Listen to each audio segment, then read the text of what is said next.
ఎన్నికల్లో కాంగ్రెస్ ని గెలిపించి సోనియా గాంధీకి గిఫ్ట్ గా తెలంగాణ ప్రజలు అందించాలని కేంద్ర మాజీ మంత్రి దీప్ దాస్ మున్షి పేర్కొన్నారు. రేవంత్ రెడ్డితో పాటు అందరూ సమిష్టిగా పనిచేయడం వల్లనే ఈ విజయం దక్కిందన్నారు.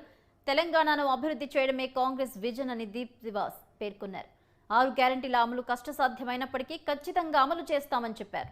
తెలంగాణ ప్రజల ఆకాంక్షలను బీఆర్ఎస్ ప్రభుత్వం నెరవేర్చలేదని దీప్ దివాస్ ఆరోపించారు.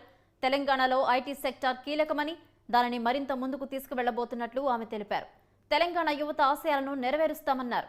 అమరవీరుల కుటుంబాలను ఆదుకుంటామని ఆమె హామీ ఇచ్చారు.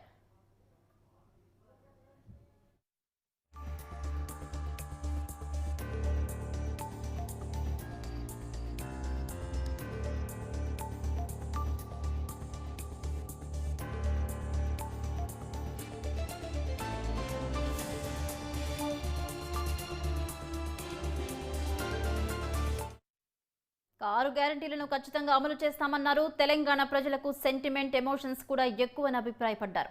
తెలంగాణలో ఫుడ్ చాలా హాట్ గా ఉంటుందని, ఇక్కడ మిర్చి గరంగా ఉంటుందని, ప్రజలు ఓటు గరం అంటూ చమత్కరించారు దీప్ దాస్ మున్షి. ఈ నేపథ్యంలో తెలంగాణలో కాంగ్రెస్ విజయంపై తన అభిప్రాయాలు పంచుకున్నారు.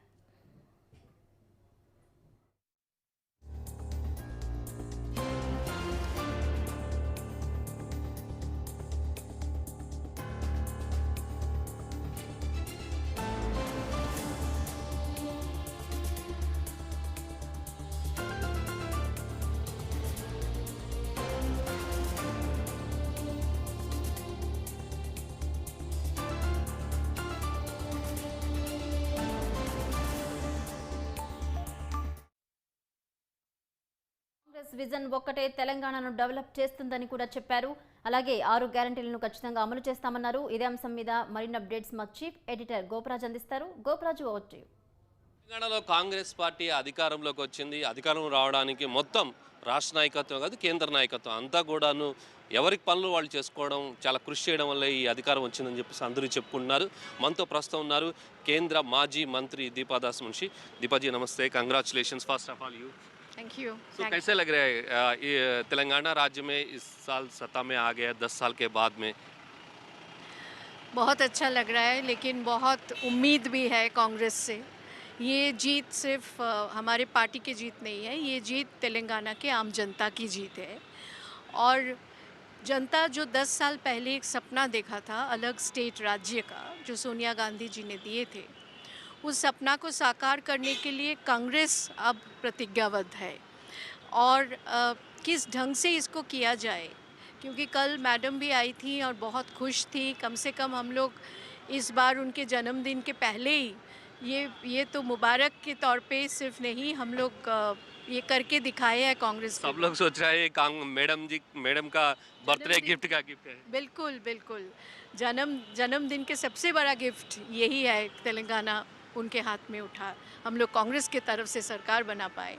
लेकिन इसमें बहुत लोग जुड़े हुए हैं जो कि तेलंगाना मूवमेंट के साथ जुड़े हुए थे, जो सपना तेलंगाना को दिखाने वाले लोग थे, जो think tank behind the entire movement, वो सब लोग इस बार बहुत उम्मीद लेके, बहुत आशा रखते हुए, बहुत भरोसा करते हुए कांग्रेस के साथ दिए हैं. और मुझे ये उम्मीद है ये बहुत बड़ी चैलेंज होगी, क्योंकि already the state is into deep debt. So वो डेट कैसे हम लोग कवर अप करेंगे, एंड 6 गारंटी कैसे घर घर पहुंचाएंगे. 6 गारंटी के कम से कम 70,000 करोड़ रुपया पर एनम चाहिए. ये कैसे लेके आता है, और हालत भी अच्छा नहीं है एक राज्य का. वो तो सही है, लेकिन this is a biggest challenge we have to face now. But as I said that Telangana is a very resourceful state in other way, but it has not been explored. YSR के समय से ही तेलंगाना में कांग्रेस कभी बहुत अच्छा फल नहीं दिया, जो इस बार पहली बार देखा जाए तो बहुत अच्छा रिजल्ट आया है. और क्योंकि लोगों का भी उम्मीद ज़्यादा बढ़ गए हैं, लोगों का भी सपना एक तरफ से साकार करना है, दूसरी तरफ से गारंटी भी इम्प्लीमेंट करना बहुत ज़रूरी है. तो this is a huge challenge, but we will work it out. Karnataka के साथ जुड़े हुए जैसे इंडस्ट्री के बारे में हम बोल सकते हैं, क्योंकि that point was given by me in the manifesto, कि इंडस्ट्री अगर यहाँ पे बहुत बड़ा इंडस्ट्री लाएं और साथ साथ कर्नाटक और तेलंगाना में एक इंडस्ट्रियल कॉरिडोर हब बना दिया जाए। So, तो दैट दोनों राज्य में आपका सरकार है, दोनों का कोऑपरेशन में कुछ हो सकता कुछ हो सकता है। तो वही आइडिया हम लोग रखे हैं, इस बार मैनिफेस्टो में भी है। और साथ साथ और सारे रिसोर्सेज कैसे हम लोग कर सकते हैं। यहाँ पे बहुत सारे Telangana movement is not movement for a separate statehood. Telangana movement was attached with the emotions of the people. तो वो इमोशंस को टच करने के लिए जो भी करना है हम लोग करेंगे। क्या सोच रहा है तेलंगाना में सरकार आने के अलग मुख्य कारण क्या है, कौन है? मुख्य कारण यही है कि जिस कारण तेलंगाना स्टेटहुड दिया गया था वो कारण फुलफिल नहीं हो पाया। 10 साल में बीआरएस सरकार ने वो फुलफिल नहीं कर पाए। सेकेंडली एक बड़े कारण ये है कि यूथ जॉब फैसिलिटी नहीं दे पाए, जबकि हम लोग जो जॉब कैलेंडर दिए हैं वहाँ पे साफ नज़र आ रहा है कि सरकारी क्षेत्र में भी बहुत सारे खाली पड़ा है, ब्लैंक है जो काम, उसमें अगर हम लोग इमीडिएटली नियुक्ति करवा सकते हैं तो बहुत लोगों का काम मिल सकता है। तीसरी कारण ये है IT hub which is very important for Hyderabad. वो आईटी हब में बहुत कुछ और करना ज़रूरी है क्योंकि वहाँ के लोगों का भी बहुत सारे मांग है। और ऊपर से एससी एसटी जो एससी एसटी सीट्स में हम लोग 23 जीत के आए हैं which is a huge number. तो एससी एसटी के लिए भी हम लोगों का अलग से कोई सूचना रहेंगे। सो तेलंगाना का जनता का एक्सपेक्टेशन ज़्यादा है, क्यों तो अभी 10 साल के बाद कांग्रेस पार्टी आ गया। कांग्रेस पार्टी जो वादा किया, मैनिफेस्टो में जो पॉइंट्स लिखा है वो फुलफिल करने के लिए टाइम लगता है, मगर लोग का एक्सपेक्टेशन ज़्यादा है। ये फुलफिल होता है कब होता है वो बोल के सब लोग सोच रहे हैं। वही बात वही है। The main one of the main challenge is also power. Here, the electricity, the power, which has been for last 1 month, it was into a very controversial issue here. How many hours and how many hours, all the calculations was happening.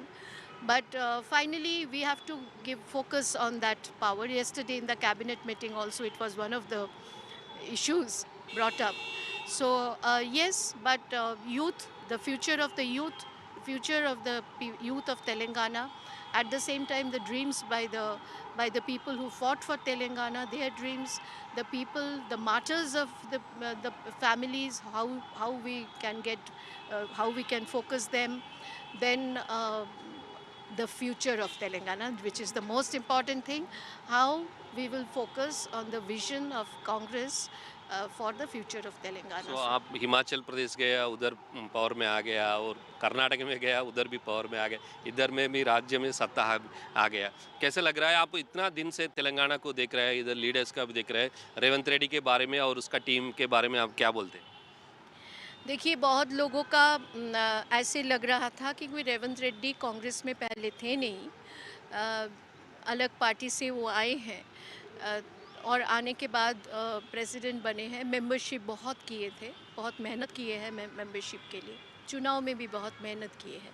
But I will just say that it is a team work which worked and in the team work under his leadership as PCC president, under CLP leader, under the ex-PCC president. It's a team. Sridhar Babu, everybody, Damodar Raj Narasimha, all of them, all the seniors and the youth. It's a teamwork which happened here. And if it is a teamwork, then obviously party will survive, sustain and win. This is the motto, the last line I can just say. Yes, आप इतना दिन इधर खड़े हैं, तेलंगाना में है, तेलंगाना का जनता के बारे में क्या बोलते हैं आप? Telangana people are very, very sentimental, very touchy. They are very close to me. Why I can feel them and why I can understand them easily, though language is a barrier, because they are very close to Bengal sentiment and emotions. So I can understand, and the kind of the movement happened here also. The same kind of movement happened in Bengal also earlier.